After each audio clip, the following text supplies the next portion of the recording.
Hello there, I'm Ruchira from FunLearn. If you own a VR Memory Keepers foil quill and want to use it with your Cricut machine, benefiting from the new foil line type, and are wondering how to use the quill in Clamp B of your Cricut Maker or Explore, you are in the right place. This video is recorded on September 27th, 2020.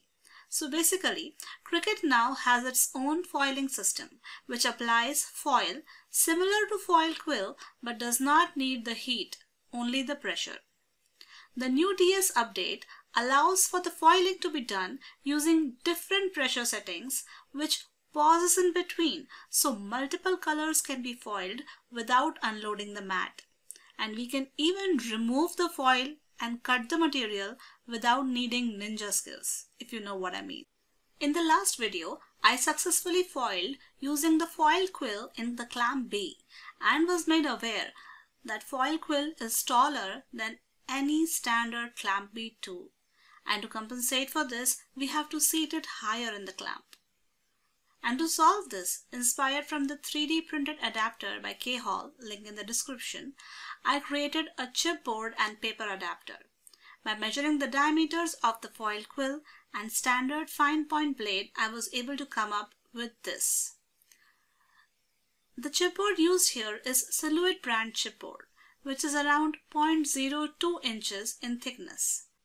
So for my first test, I stuck together 7 pieces and tested it in the clamp. This was too high and the foil quill head couldn't fit well in the tool head. I then peeled off one layer of the chipboard and that was the correct fit.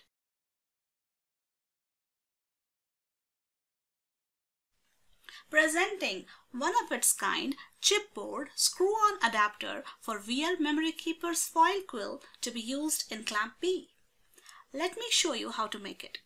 Just load the SVG file from the freebie library, sign up link in the description, and cut chipboard rings to your requirement. I have used 6 layers of the chipboard rings stacked and glued them together. Clamp them in binder clips and let them dry. If you do not have chipboard, you can try heavy cardstock and check the thickness of the ring. For me, it is less than 0.1 inches.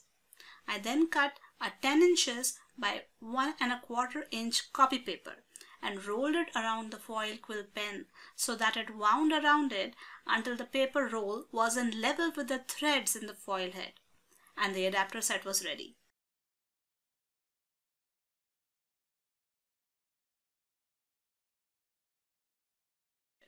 Remember to mark the top of the chipboard adapter ring and the copy paper sleeve. It will make removing and reusing them with other quill pens easy. The chipboard adapter needs to be screwed on once to get the threads created.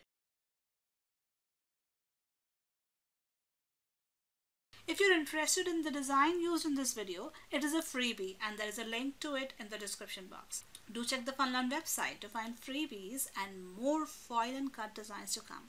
Subscribe for more videos and product updates. Have a wonderful day and remember to have fun crafting. Bye bye.